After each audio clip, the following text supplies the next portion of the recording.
Hey everyone, it's Grandmaster Ben Finegold here with Kid Chess. And I want to show you a game that I wasn't familiar with before. And it actually was a Blitz game. And normally when Grandmasters play Blitz chess, where they both have very little time on their clock to start, and they're just playing fast, that's for fun. And it's actually more fun for us because they make a lot of mistakes.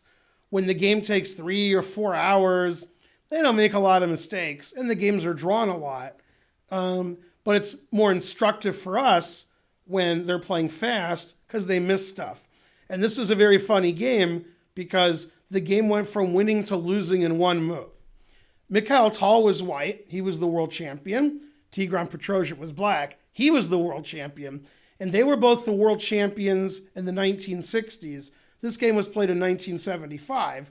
They were both still very good. And this was a Blitz game. Tal played e4, which he usually did, and we see a French defense. Okay, this pawn's attacked. White plays either e5, knight c3 defending the pawn, or knight d2 defending the pawn. Tal played knight to d2. That's fine. And now Petrosian played a strange move, knight to e7. I think he just did it because it was a Blitz game. They were just playing for fun. And they developed their knights. Again, another strange knight move. Bishop to d3. White's position looks really good. c5. They traded pawns. White castled. And yeah, white castled and moved all his minor pieces out. And black hasn't done that yet. Black took a pawn. And white could take the pawn back, but he just decided to play knight b3 and take it with this knight maybe. That way his bishop can get out. That makes sense. Knight to c5. Black wants to trade knights. Black wants to take this bishop. So bishop b5 check, trying to punish the black king that didn't castle yet. Bishop d7. Traded bishops. He took the pawn here. And now it got really exciting. And when it's a Blitz game and it gets really exciting and the players are moving quickly, sometimes they make mistakes.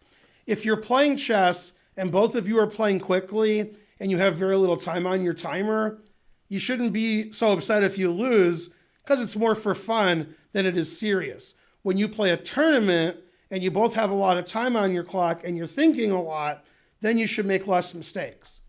So Petrosian liked to play the endgame. He liked to trade pieces and play where there was no attack. So he played queen a4. He was hoping for queen takes queen, knight takes queen, trade the queens. Mikhail Tal, he didn't like endgames. He liked to checkmate his opponent. And actually, Tal made a good decision here because Tal castled and his opponent did not. So that means you want to attack and your chances of success are very good. So he played the best move, c4.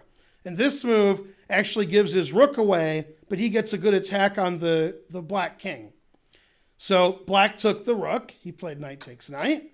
Pawn takes knight, and took the rook, and Tal took the knight. So black is up a rook for a knight, but that doesn't look good. We're already on move 14, and black's pieces are all in the back row. That's not good. White's castled. White has this strong center pieces. This queen's in the corner. So black's game is really bad, except he has a rook for a knight. And in this position, the computer says, yay, that was a good sacrifice. White has a good position. Okay, Petrosian made the best move because his queen's not good in the corner. Played queen a5, good move. And now Tal made not the best move. It doesn't lose, but Tal should take this pawn here. He played rook e1, pinning the pawn. Oh, I'm sorry. Yeah, Petrosian played queen a6, not queen a5, defending his pawn. That makes more sense. Okay, so rook e1, pinning the pawn to the king, and black didn't want to be pinned, so he castled. The computer says that's the right move. Okay, and just like Morphy, Tal liked to use all of his pieces to attack, so he played bishop f4. This is actually a very important lesson for you. The two elements of checkmate.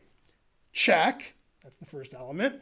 The second element is there's no way out of check. And there's a lot of ways in this position to check the king, but the king can always run away and hide. Well, after Tal's move, bishop f4, it makes it much more difficult to hide. So now, if it's white's move, white can play queen c3 check or rook c1 check, and black's king is in trouble. Okay, so Petrosian gave his king another square. He played rook takes d5, so his king had another way to escape. And the engine says black should be winning now because white lost that pawn. But still, it's not easy because it's a blitz game. Both sides have very little time on their clock, and they're playing really fast. They don't have a lot of time. If their time runs out, they lose. It's more of a fun game than a serious game. Rook c1 check. Black played king d8. White checked again. And black played king e8. Now what happens is if you play f6, I can take on f6 and take again, forking your king and rook.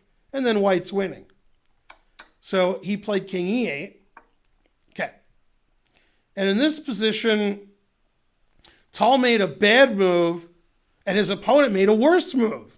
And that's because they were playing fast. If they were playing more slowly, it wouldn't have been all these bad moves. White should play rook c8 check. After rook c8 check, black would play king to d7. But Tal had a better idea, or so he thought. He said, I want to play rook c8 check, but I don't want black to play king to d7. So he sacrificed his queen. He played knight to e5. Morphy style, using all of your pieces to attack. And obviously, that doesn't look very good. Now, if black blunders and takes this queen, then white plays this checkmate. The king can't go anywhere. And if the rook goes back, checkmate. Very nice checkmate. That's actually the finish to another famous game, the opera game. Okay. Now, this is a very difficult puzzle that I would show very advanced students, like masters and international masters. So your chess coaches, if they looked at this position and I said black to play and win, that would be tough even for them. Even for me, it would be tough. Now, I know the winning move because people were talking about it on the internet and the engine says so.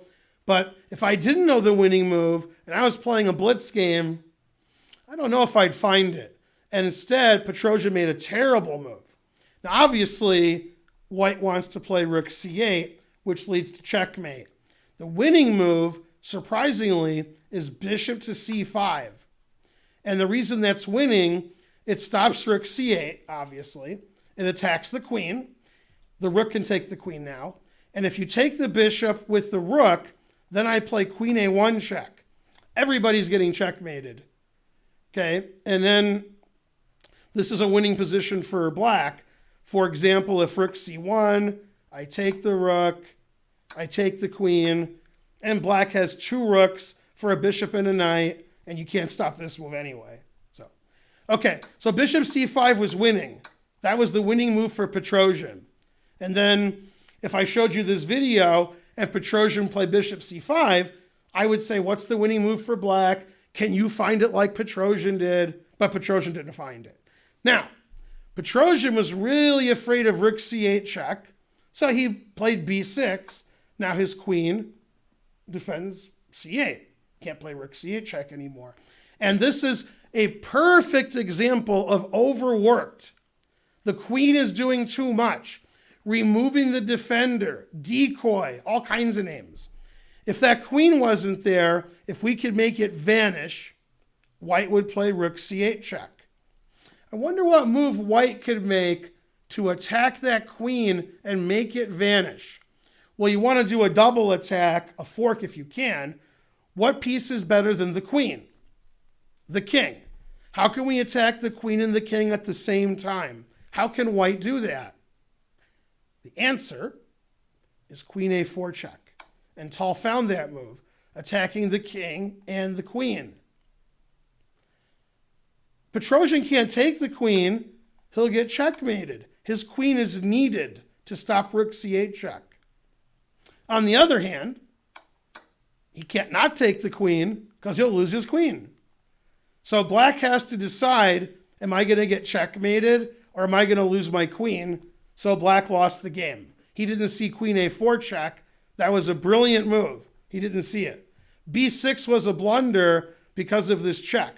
One thing I tell my students, before you make your move, look at all checks and captures. If your opponent can check you, that could be the winning move. You better watch it and be careful. Petrosian wasn't as careful as he usually is because he didn't have a lot of time on his timer. His time was about to run out, so he had to move fast, and he missed queen a4 check. When you play too quickly, then you miss things. That's why your coaches are always telling you to slow down and not play so fast. You got to see your opponent's threats. So white used all of his pieces to attack, and he was successful because black made a bad move. He didn't see queen a4 check. A brilliant game from Mikhail Tal. It could have gone either way.